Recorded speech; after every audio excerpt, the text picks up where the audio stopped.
Hi. Thank you. Hi. Hi. Okay. I don't know how people manage to do business before Zoom and recording and transcription. Really I changed know everything. the world's changed incredibly, and thanks for reminding me that I can record because I I don't know. I thought I had a great memory as a kid, but ever since I've been a note taker, a copious note taker, and to just take out your instrument and record it that way is a brilliant move. That's a good suggestion. How Zoom has several plugins. One of them is also transcription. So it not only will record it, but will also give you the record of the conversation, which is super helpful, at least to me. Zoom transcribes? Yep. Ah, I did not know that.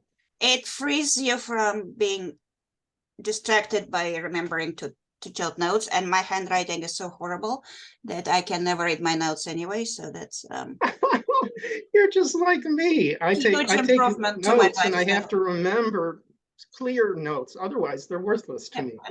I call them my notes are pre-encrypted, so I cannot even read them myself. They're very That's really, really funny. Had you given any thought to our session together today and have any ideas about what you would like to work on? No, this is new experience to me. I have never used or outplacement companies, and in the interest of full disclosure, I also have a part-time career consulting practice. So I help people with their resumes and job search. My focus right now has been on helping the Ukrainian refugees who moved to the US. And it's a pro bono, so it's not a revenue stream, but it gives me tremendous pleasure to help people adjust to their lives after everything they've been through. And people that I work with are just brilliant, beautiful English, great credentials. But of course, the US job market is very different from European. So that's, Yes, it is. but it's, so I know how I work with my clients, but this is completely different. So I'm all ears, and I'm looking forward to learning. That's it. I already looked at the resume that you submitted. So let me tell you about the resume process. They are going to take the resume that you sent and they're going to format it. They're going to, with today's conventions. So eliminate months, only years. So no gaps appear. Then they're going to wordsmith a summary at the top that describes you as a professional. And that will be cram-packed with keywords so that the ATS, the application tracking system, sweeps it up and you rise to the top. That's the whole function of the resume team, to optimize your chances of being selected as a candidate. I have a question in this regard. When I work with my clients, I always recommend, I insist that each resume that is being sent out is customized to a particular job description. How will this work with the resume team, because they will be doing kind of a generic resume? Well, no, it's not a generic resume. And I mean generic in the one sense, resume based on the material that you submit. And actually the procedure is to, on occasion, tweak a word or two, maybe a phrase in the summary at the top.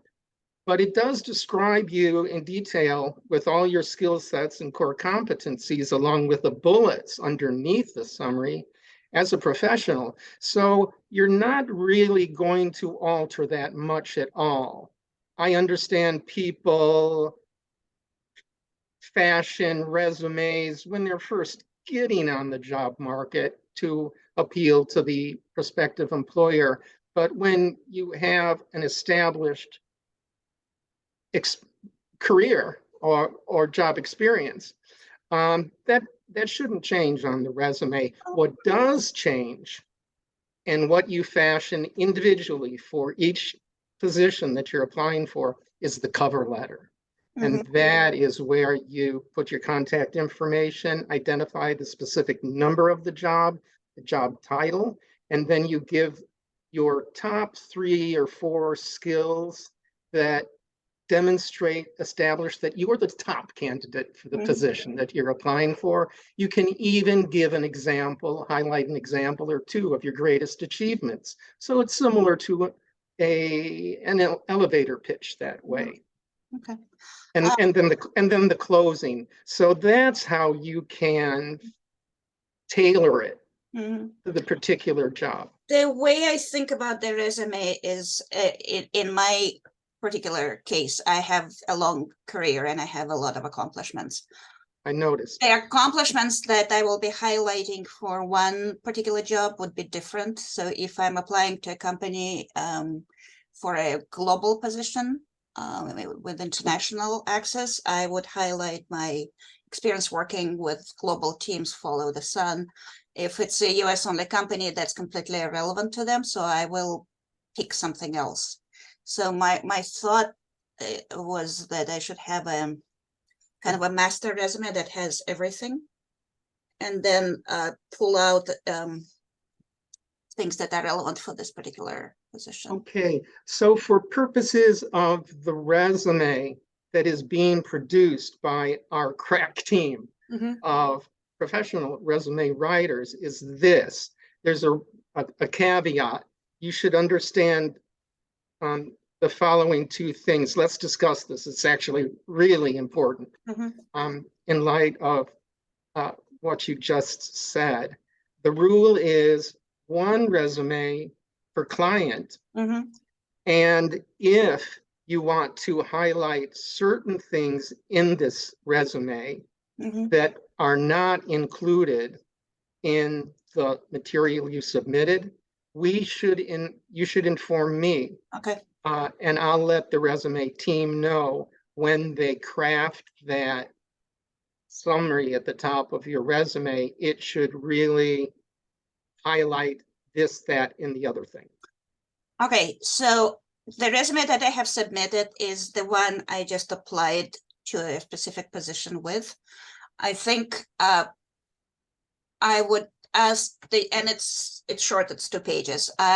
If I can resend or resubmit a larger resume that has additional achievements that I omitted for this particular application, that would be great. Can I email it to you? Yes, okay. Send it to me. And I think that's a really smart move because there you have it all formatted by them and you can cut and paste. Exactly. But like, if I cram everything, it'll be like, 5 pages. And I also omitted the older jobs that are like, 20 years ago. I don't know if I should include that. My advice is this, how they deal with that in the resume is focus on the last 10 years of your employment. Jobs that are more than 10 years out, they put, in a section called additional experience. And the format for those is not bullets, but just a shortened, condensed version of the job description, rather your responsibilities and accomplishments in like 3 lines. Okay, all right, that makes perfect sense. I will send the complete resume later today. Great. In which case, when they use the last 10 years or so of experience bulleted and condensed form of the jobs that are further out, in the past 20, that should reduce the length of your resume to 3 pages. Okay. Some of the prior earlier positions are still relevant for several reasons. They are kind of top shelf names that look really good on the resume. That's a very good reason to keep them there. And also I have some really significant breakthrough achievements and awards related Great. to that period. Yeah, I mean, technically everything should be there on your resume. That's how the resume people, that's their mindset. But as long as no gaps in your employment appear, it really doesn't matter what job Okay. you plug in there, of course. All right. Okay. Let me interrupt you and say that your pro bono work for Ukrainian immigrants, I'm wowed by it. Congratulations. Yeah. I'm grateful for your work, and I think it's just a tragedy. Oh, All wars are, but okay. you know, with this history of the Crimea and Russia just lording over the Ukraine is ridiculous. It's not ridiculous, it's outrageous. I grew up in Moscow, so it's my country. My family comes from Ukraine, so it's the country of my origin attacking the country of my ancestry, and it's just unbelievable heartbreak. And I'm ashamed to be from Russia now. I avoid speaking Russian. I don't want to reread my favorite Russian writers. I will get back to them because it's not their fault, but it just became toxic. So it's a tragedy. Which, if I may, I know you went to Moscow, Lomonosov. What is your favorite 2 or 3 authors? Russian, Dostoevsky. I would have guessed. Is Pushkin in the mix? Absolutely. He is a poet, but he is untranslatable. I just wrote an essay for my Stanford classes, and Pushkin is untranslatable.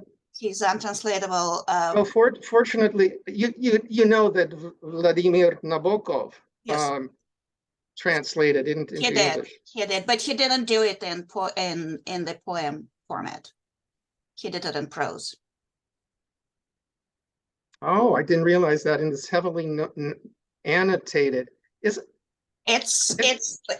heavily annotated, and it's brilliant. And Nabokov would have been my next favorite Russian writer, and also Bulgakov, probably. And Bulgakov. Not necessarily in that order, but there is too many to name. But right now I cannot even not even look at them. Thank you for answering our aside. I visited Russia, and we'll change the topic for now. Yeah, which actually something occurred to me. Perhaps in some formats of the resume include volunteer work. Yes. So that maybe I should include that.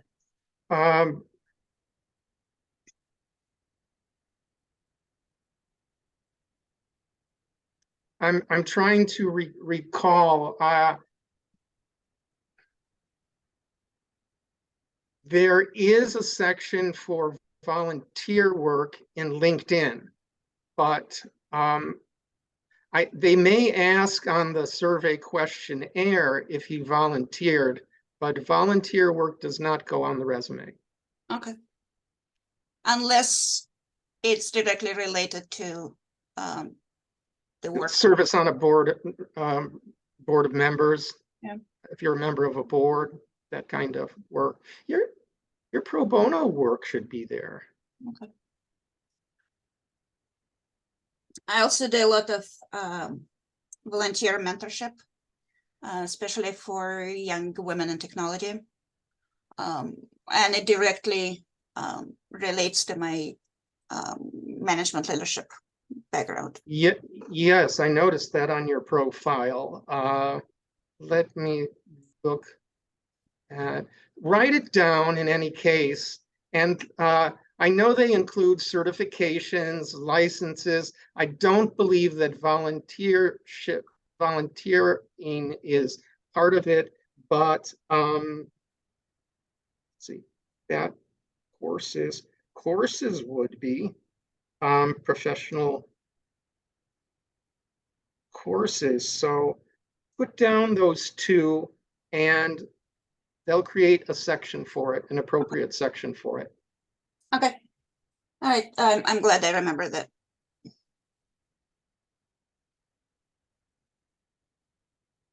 All right. So the resume process is the following. You've sent me an original. I'll send that to them immediately after our session to make sure they have it. And it'll take them about a couple of days to generate a resume draft. They're going to send it to me. I'm going to make sure everything is in order before I forward it to you immediately, asking you to look through it carefully, review it, and make any edits and add any information that you'd like to add. Of course, you'll return it to me. I'll review it again, return it to them for finalizing. Okay. So it's a recursive process. Yeah, I will send you the resume in about a couple of hours after our conversation. So I have. Okay, very good. Yes, I was thinking it was together. sitting in my box. Okay, yeah, just disregard that one. Or, Okay. or don't. It's but it's as I said, it's a subset of larger resume. Understood. And then what I typically do with clients is move on to the LinkedIn profile. Okay. Yours is awesome, and basically has one of the best headlines I've ever seen. It's dense, but it's not dense so much as rich. And that allows people to click on the see more and see more if they wish. But you have filled all sections. What we want to do is just improve it by aligning it. When your resume is completed, very often what people do is cut and paste the newly generated summary into the about section. Okay. Or add that to the about section, because you can afford to do that with LinkedIn profile. There's no space limitation. And we'll clean it up basically. Okay. I noticed a few things we'll want to tweak. And then topics that we like to address are networking and interviewing. Those are meaty topics. Where do you feel you could use the most support? I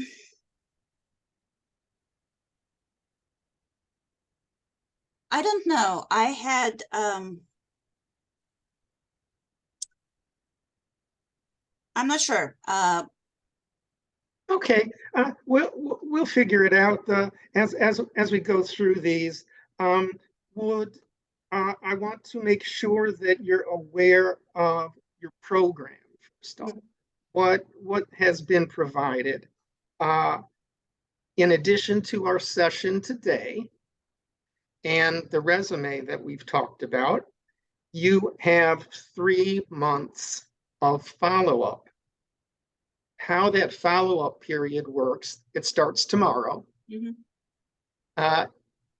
works this way. Whenever you have a question, concern, or topic you want to address, just shoot me an email or call my office number.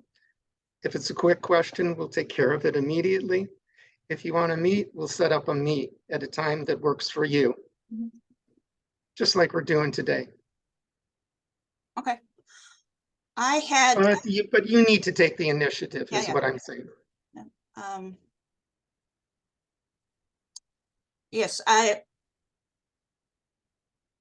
not sure exactly what I should be focusing on because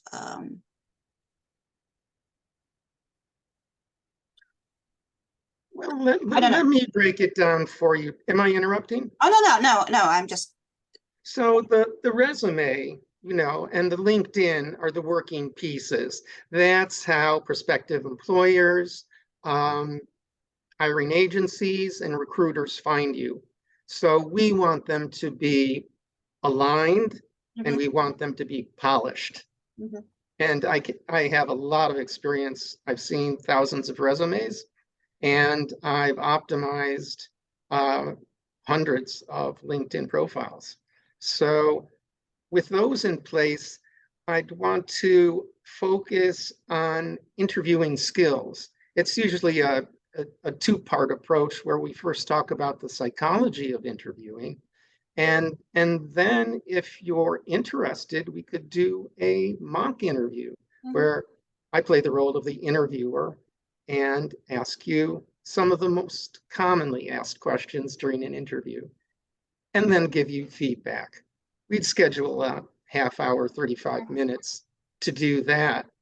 But you will soon be getting an invitation in your email from Challenger Essentials. Challenger Essentials is the job search portal that our company set up and maintains. And it has an interview tool.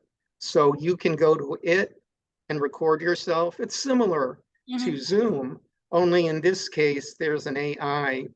Once you've selected the interview that you want to take, the AI will ask you the questions and record your answers, video recording, of course. So you can see your facial expression. You can make some tweaks to your performance yourself in the privacy of your home when you want to do it, when you have time for it. Okay, yeah, that sounds great. I'm smiling because yesterday I delivered a webinar on using AI in job search, and mock interview was one of the 20 use cases that I used for this. And what was one of the cases you used? The mock interview using AI chat GPT for mock interviewing. But I didn't think about the video aspect. I was focusing only on the text. But that's a great. Yeah, it really is transforming things quickly, isn't it? Yeah, it's from everything from my daughter was looking for insurance for her 2 cats. So I did that. I used ChatGPT to give me input on the best programs given the type of cats and the ages. It was very reasonable. Saves a lot of time.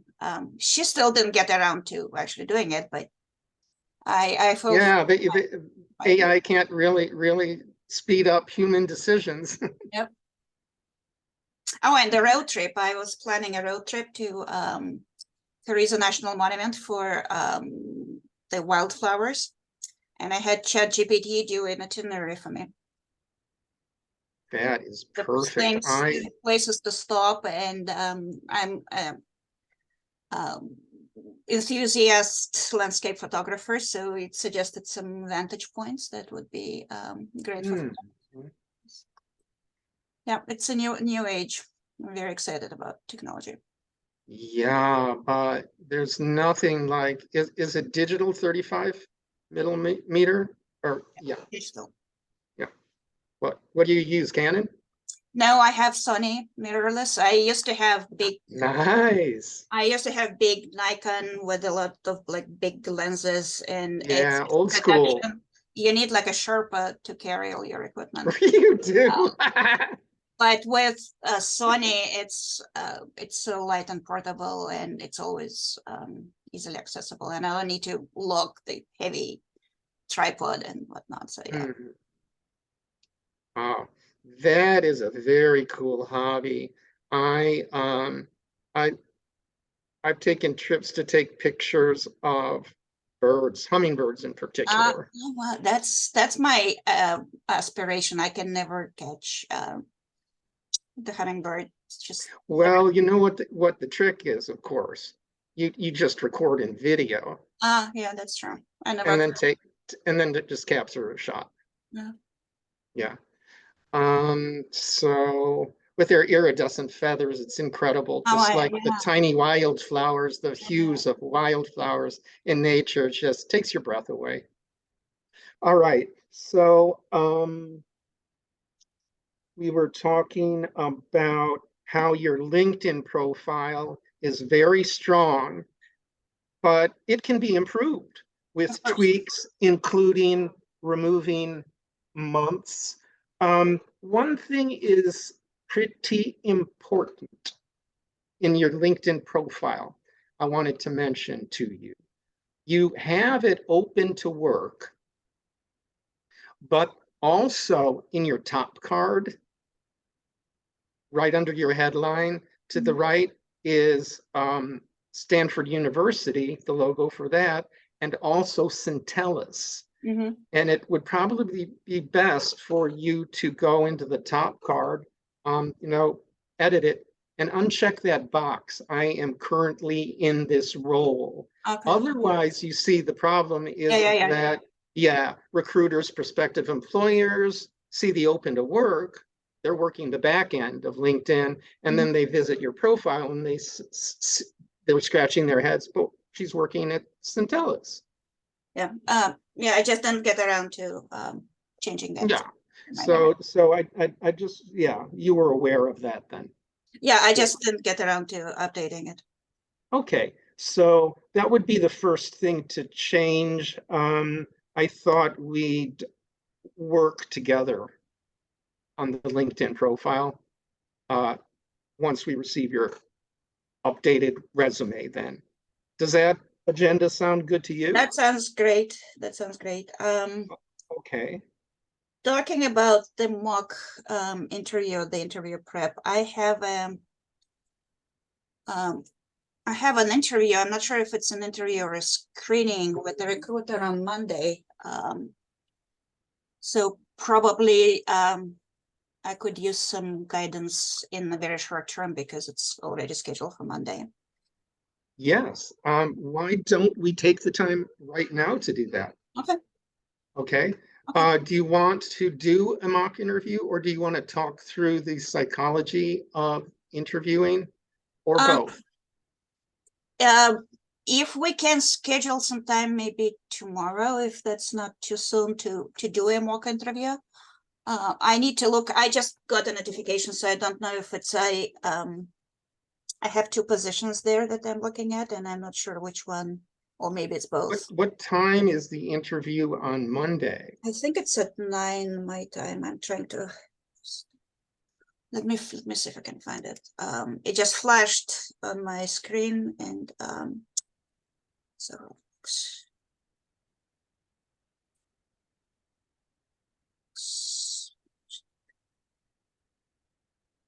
oh no, it's 2:45 p.m. So that's not as early. 2:45 my time. Okay, that works better because basically the rule is one meeting per week. Okay. But since you got in your request here, I'm looking at my Monday schedule and I'm seeing that I have an opening at 1:15 on Monday. That would be 11:15 your time, 11:15 a.m. Will that give you enough time Yeah. to, Yeah. we'd be finishing up about 11:50. Yeah. Does that give you plenty of time for lunch and Yeah. Yeah, that's fine. hit the road and get there? That's perfect. No, it's a video interview, so it's All right. Putting you in then. so it'll be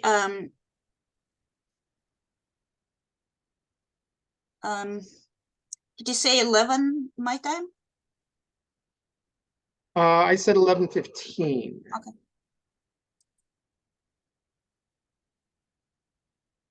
Okay.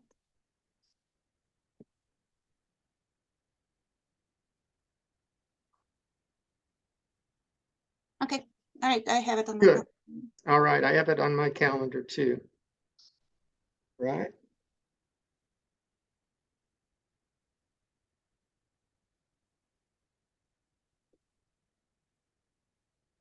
Networking. I'm assuming that you have a massive network of contacts and a lot of people that you can reach out to Yes. to discover opportunities. Well, it's so there are several aspects to that. on one hand, it's almost like too many. I tried prior to Centellus, I had a extended period of unemployment, and one of the major reasons was I was really struggling with depression because of the war and all that. So it was really impacted me in a very profound way. So I started the job search by reaching out to my contacts, but I got so overwhelmed because there were just so many, and it felt unmanageable. Like I don't know, 2,000 of my best friends.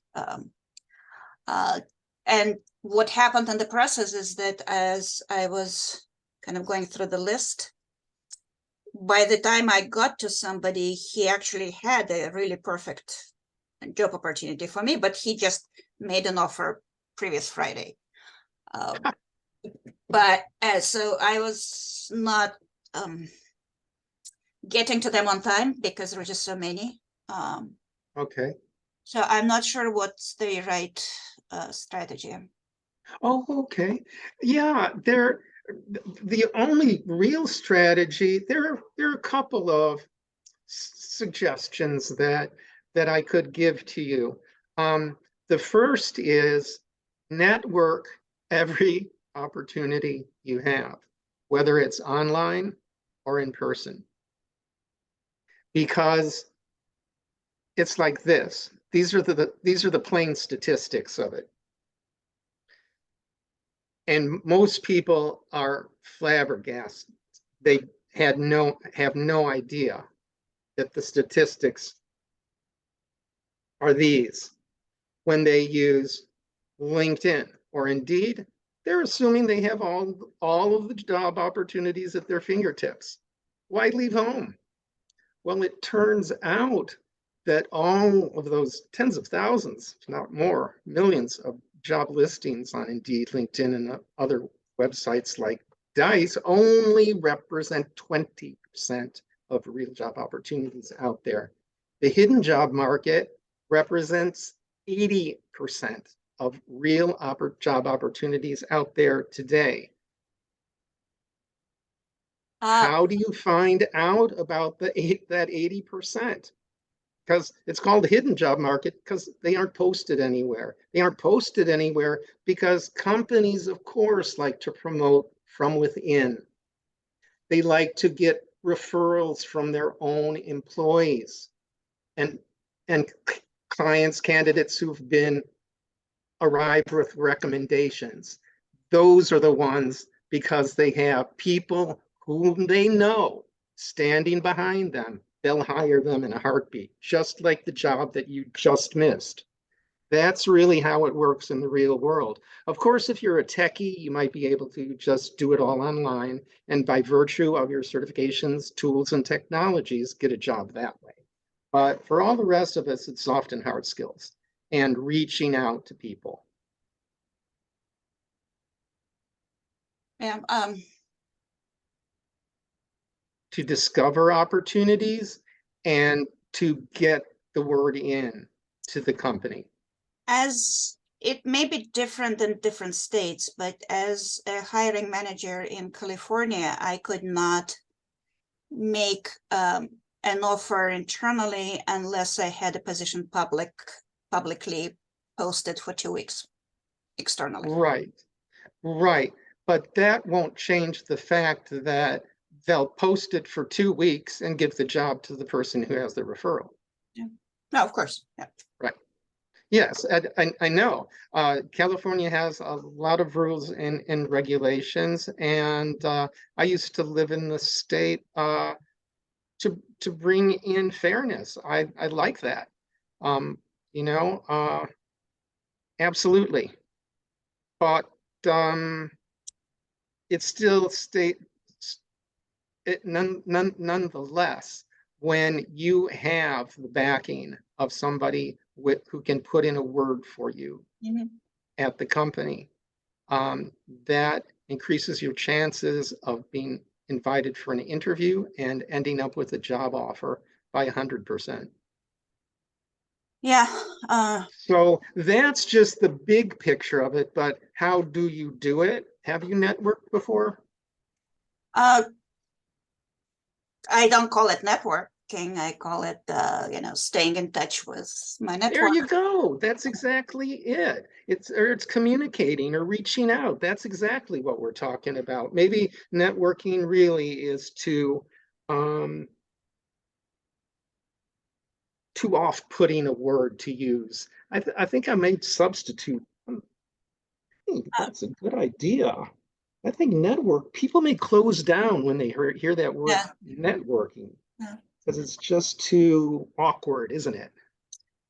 Yeah, it kind of invokes a mental image of some It dingy does. hotel conference room with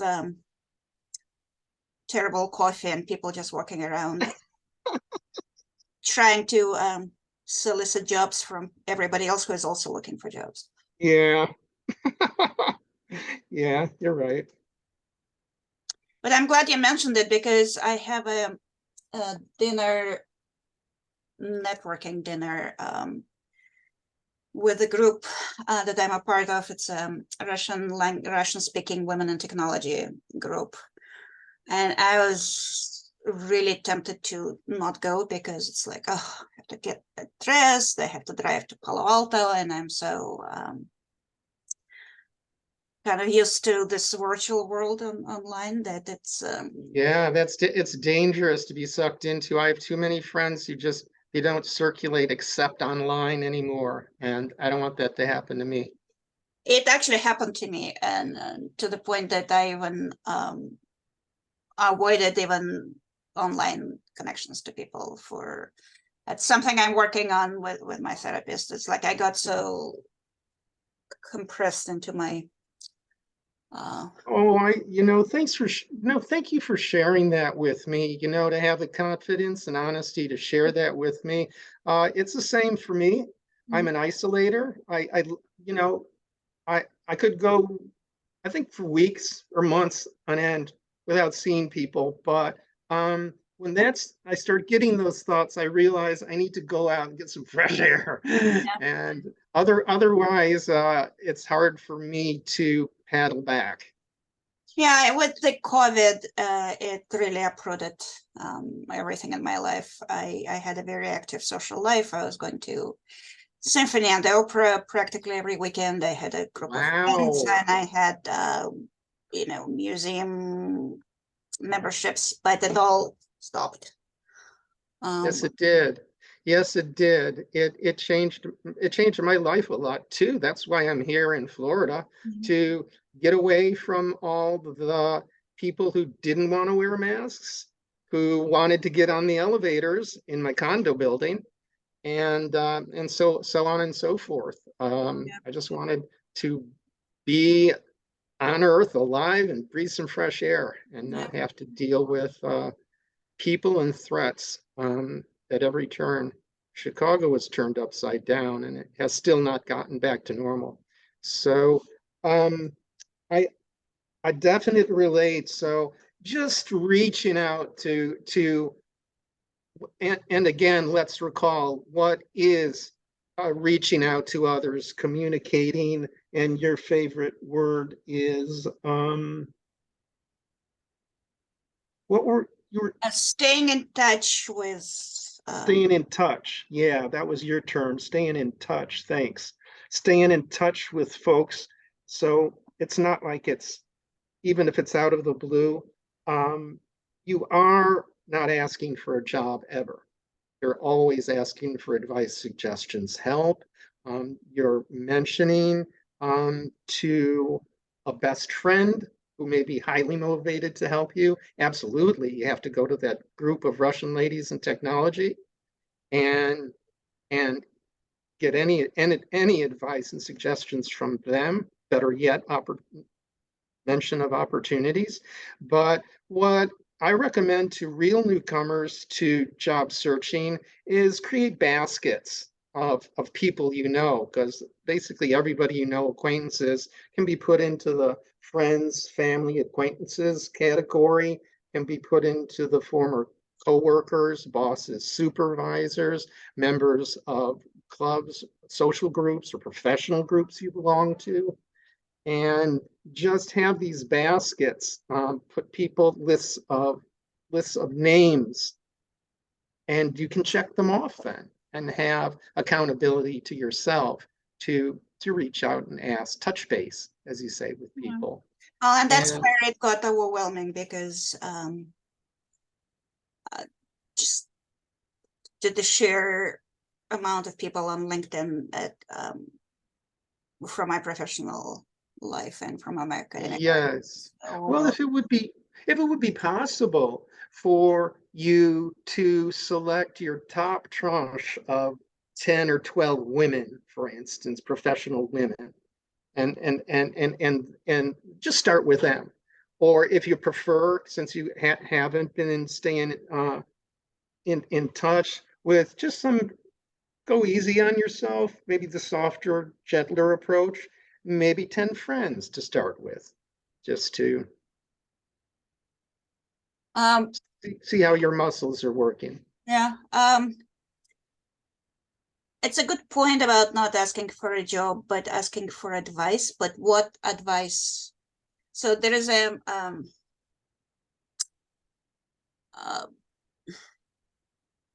so there is this notion of asking for advice. I interviewed a potential, long story, but I had an opportunity to talk to a career coach, and she was giving me this generic advice that you just send out a message saying I'm very interested in learning more about your industry or your company, and which would be silly because I am in the industry and I know all the companies. So to me, asking people in my network about their companies would be silly, to say the least. Yes, that kind of approach and asking specifically for advice would be used online on LinkedIn to find a commonality with, usually it's the equivalent of I'm blanking, a cold call. Yeah, When that's you find somebody who's highly placed in one of your target companies, right. find that commonality, and then and then close by, is there anything you'd suggest, or do you have any ideas? Yeah, I'm not comfortable with that. Right. So kids, literally, they put the open to work as groups. Um, they support each other in their job searches on LinkedIn, and it's a whole different kind of approach. And they're the ones that are using those phrases and approaching complete strangers on LinkedIn to try and advance or try and land a job interview in what is currently a very competitive job environment. Yeah. So, in contrast to the past, there are numerous rounds of interviews just to steel yourself for No. what's in store, not necessarily in your case, but in general, rounds of interviews, and then prolonged period when the company is making the decision, and then prolonging the period of time that candidates have to wait before that job offer is finally made. So, So coming back to the networking, then mhm. what should I be asking people about or for? Really, I think it's good that you are trying to get a handle on this, because your network is not only useful for telling you about job opportunities, it buoys you, it supports you psychologically during the grueling process of going through a job search, which is a full-time job. There will be weeks when you get 2 or 3 job offers and you're also doing interviews. There'll be other weeks when nothing's happening and it seems you're not making progress and you're a month in, that's why you continue to reach out, just to talk to people and learn about new developments, just to be in touch with your friends and acquaintances, with your professional contacts. Those are the ones that you do want to, former bosses, you should certainly let them know you're no longer at Centellus. Do they have any suggestions where you might inquire, Uh, where you might look? um, Typically, that's what clients do. They go to their former bosses and supervisors. yeah, I can certainly do that. Just with the layoff, especially here in the Bay Area, it's a challenge. And as I said, I went through a very difficult period, job search prior to starting at Centellus. And I had several really perfect or seemingly perfect job opportunities that were like custom made for me. And I had people who referred me. In one case, it was my former boss or some coworker, and so I had very enthusiastic advocates. And none of those opportunities worked out. But in retrospect, had they worked out, I would have been part of those massive layoffs anyway. Right. Yeah, it must be. Because every single company that I was interviewing with later went through this multi-thousand people layoff. So that would have been, I would definitely be on the cut list immediately. Yes, you're the first client I've talked to from the Bay Area, where the I guess the blood is flowing in the aisles. The video companies, Comcast, they're going through trouble, all kinds of trouble too. The Comcast has been in trouble for Forever, right. But just compounded now. Yeah. But yes, so that's really what you're reminding me of too is the most important thing about a job search. That is, take care of yourself and your health. Get your sleep.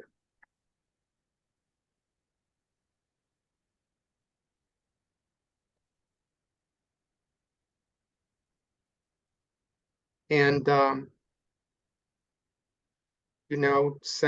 center yourself, breathe, relax. I have to remind myself to do that so I don't fritter away my precious energy nervously. I'm prone to do that. So set yourself realistic goals for every day and do the best you can and just proceed. You'll gather momentum, and as you reach out to your contacts, they'll help you too. So I'm here to support you as a resource, help you in every way I can with your job search. Don't hesitate to reach out by phone or email, and we'll get your job search going here. You have a great career. You have great career experience, skills. They're transferable. Are you pretty set on staying in the Bay Area where you are, or would you move? That would be the preference. My parents are in advanced age, so it would be Sure. better for me to stay close, but I would consider other locations. Plus, like my job at Centellus was all remote. Everybody was remote at the company. Okay. They had a formal headquarters in Chicago, as a matter of fact, but everybody was remote. Okay.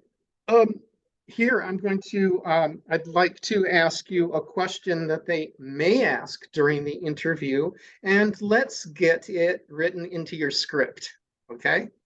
This is confidential between you and me, and then we'll craft an answer for the interviews. Why did you leave Centellus?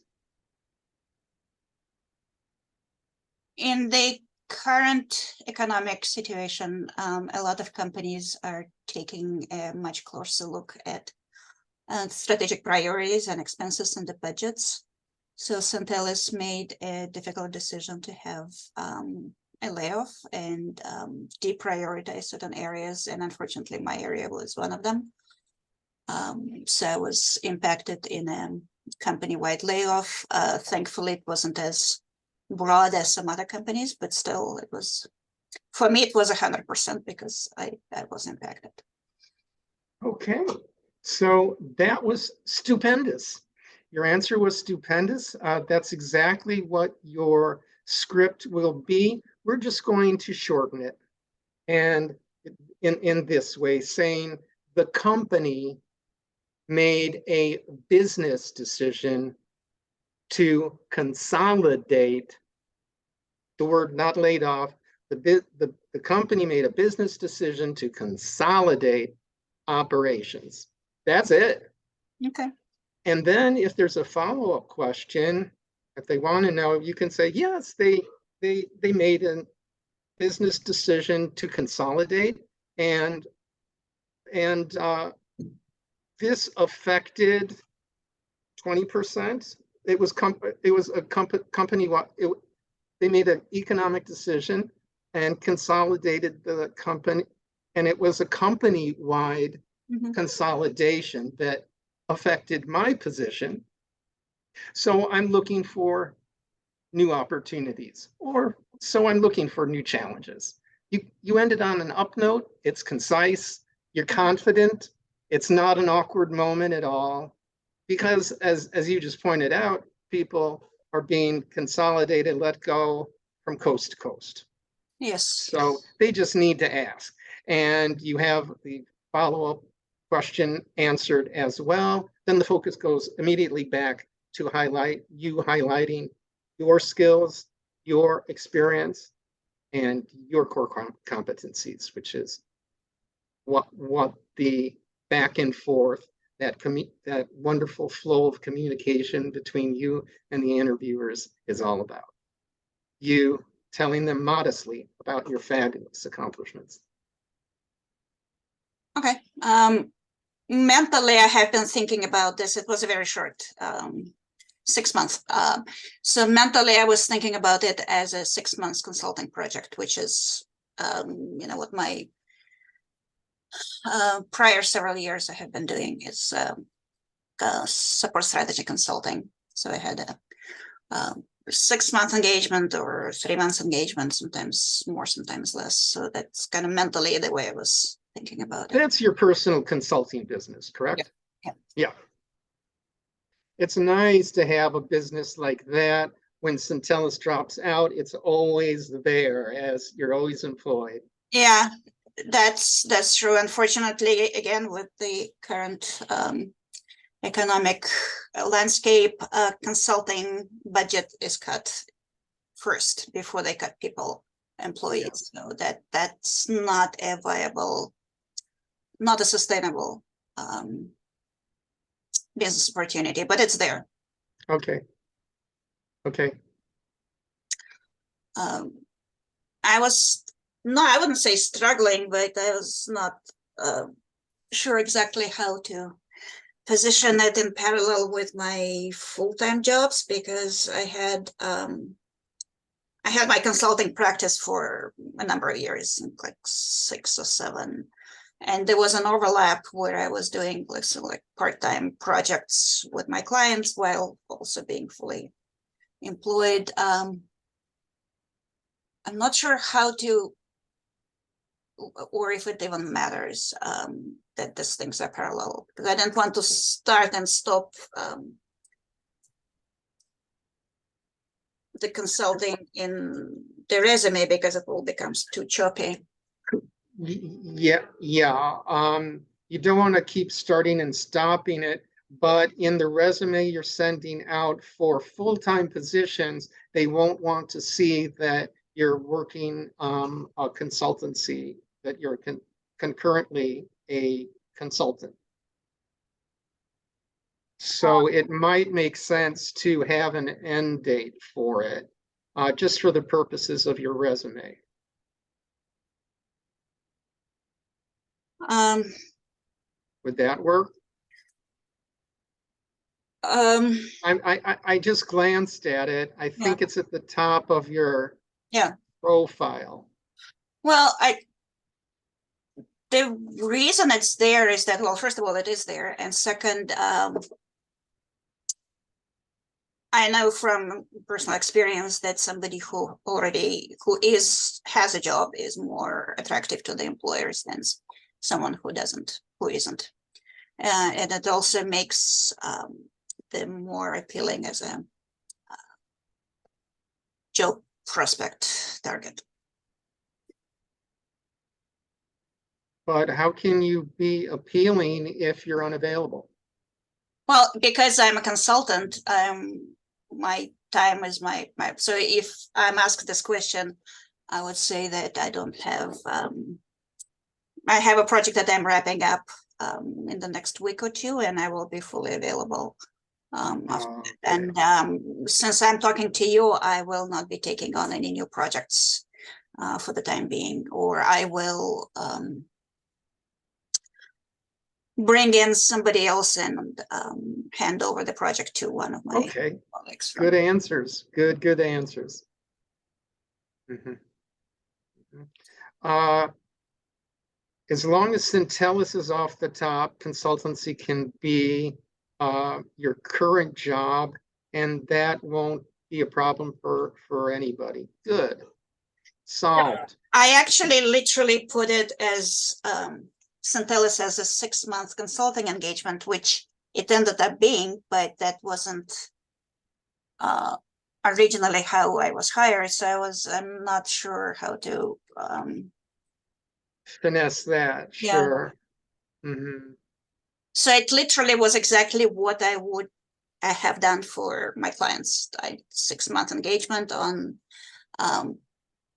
for a particular project program that I implemented. It was going to be an ongoing maintenance of the program, but they decided that they cannot invest in it anymore. So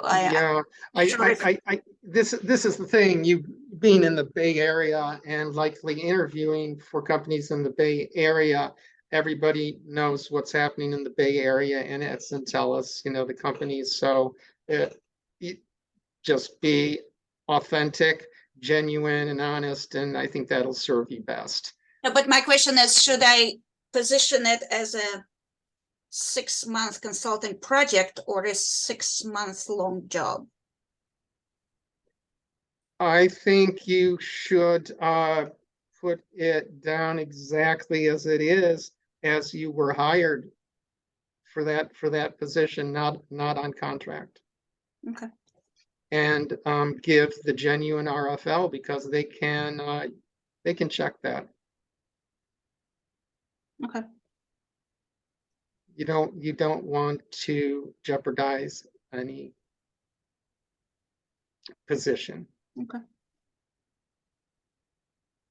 And there's Okay. That's my advice. Yep, that makes sense.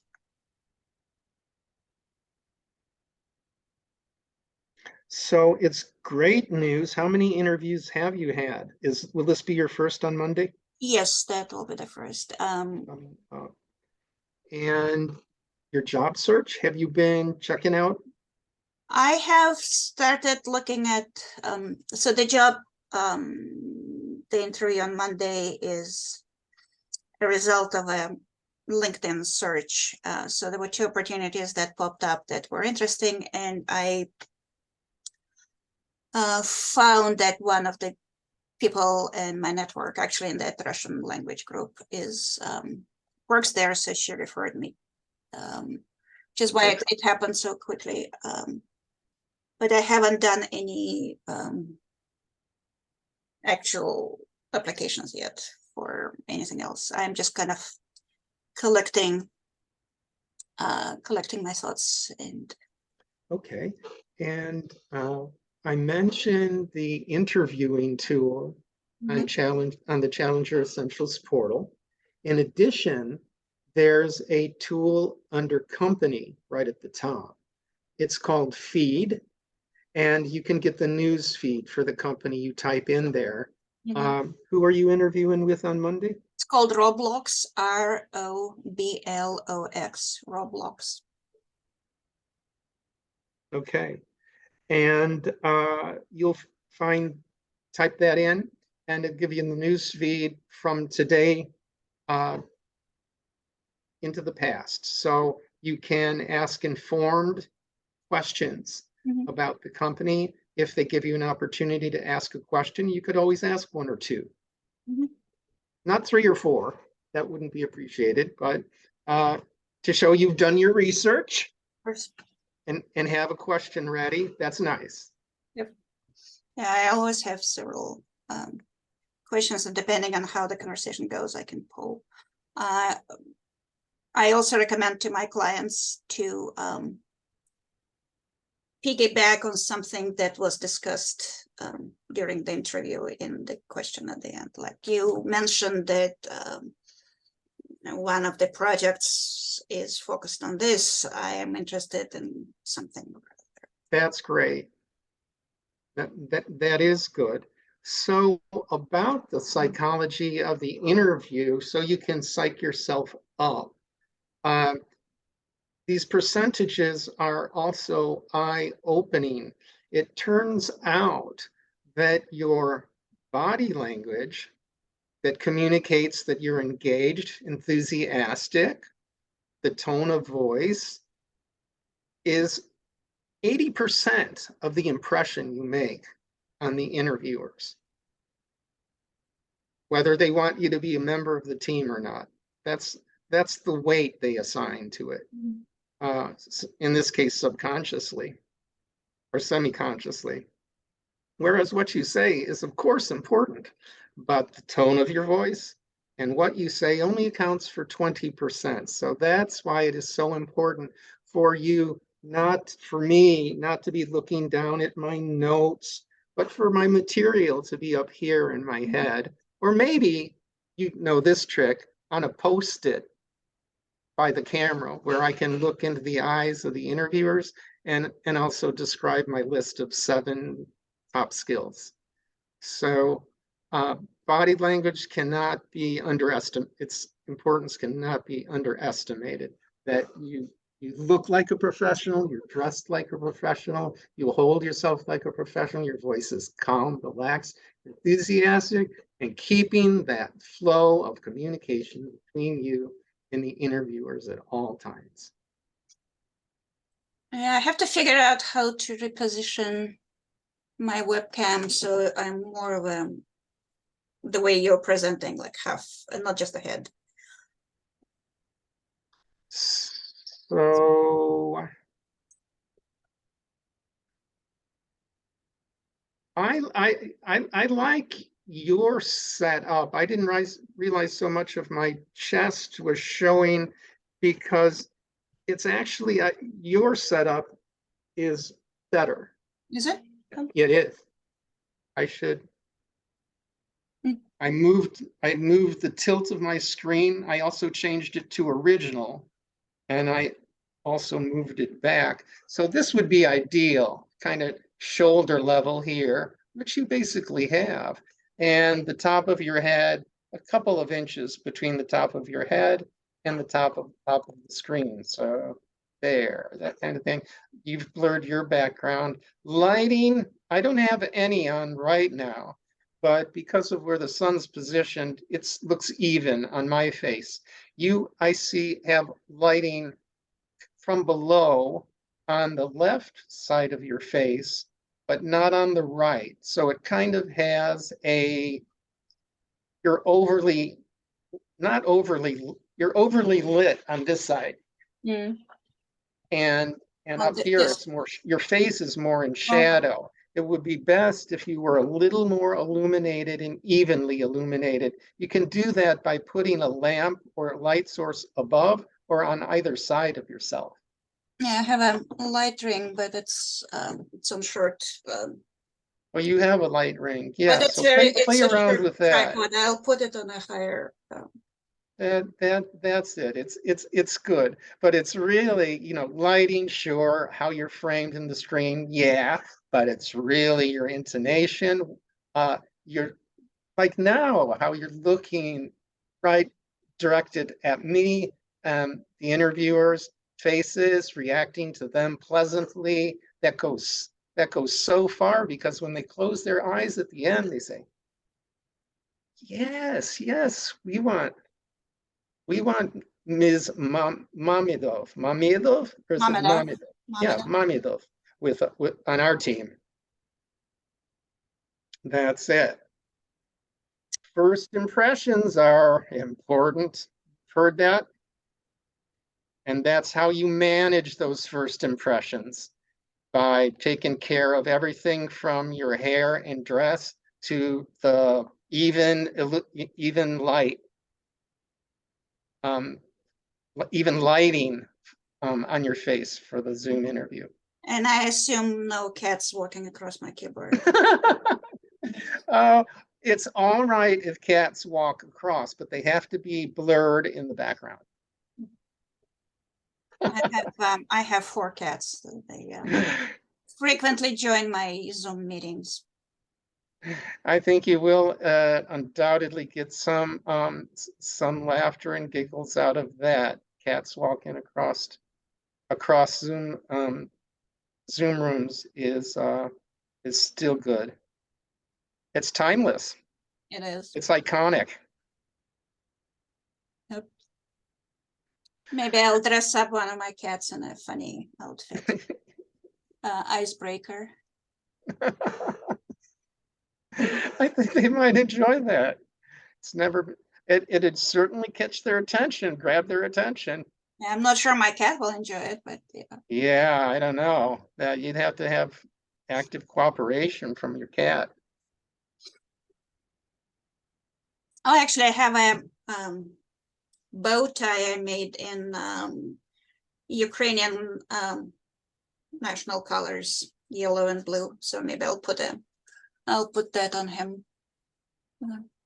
Sign of civic position. I don't know that. I'm wondering if many Americans would even catch what that means, would recognize if, I guess where the point I'm actually driving at, I see, is not whether people would get it, but more to the point, just like at the dinner table, we don't talk about religion or politics or taste. We do at my dinner table, but those aren't considered topics of conversation in among strangers, because they're too dangerous. Yeah.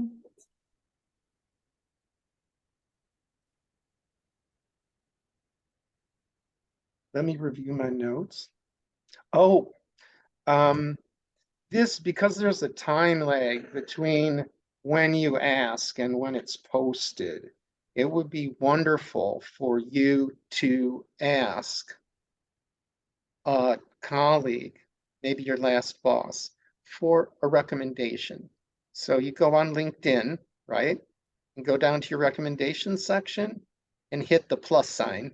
You know the drill, Yeah. and put in a name. Because what I saw is that your most recent recommendation is from 2016. Yeah. So if we have one from 2023, that would be fabulous.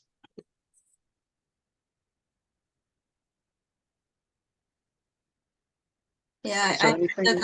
I had it on my to-do list. Yeah, I should have kept closer eye on it. It's all right. We'll take care of it. Is there anything else that we haven't talked about that you'd like to? Any question that you'd like to ask at this point? Not right now, but I will look at the transcript and see if I have any other questions. But my main focus right now would be on updating the resume so they can get Very good. to Well, work with it. I'm totally on board with you. Okay, and I will make that change on LinkedIn right away. Okay, and you'll be sending me the resume, your Yes. original resume at your earliest convenience, so we'll get under the wire. I'll tell them to put it on hold in the Yeah, meantime. it's yeah, I don't have anything else on my calendar until the evening, so I'll just get another cup of coffee and get working on it. All good. Well, it was a pleasure meeting you, Thank you. Thank you. I and appreciate it. I'm looking forward to working with you. Thank you. I am looking forward to learning from you. And it's as I said, it's a new experience for me to be kind of on the other side of this Sure. process. I appreciate your open-mindedness, and I'll be sending you a Zoom invite Okay, for our interview on Monday, okay? sounds great. Do you want to see the job description of the positions I'm at, or it doesn't really matter that much? Wouldn't hurt. Shoot it to me. Thanks. All right. Okay. Thank you for your time. Pleasure meeting Thank you. you. Take Have care. a good rest of the day. Bye. Thank you. Bye-bye. Bye.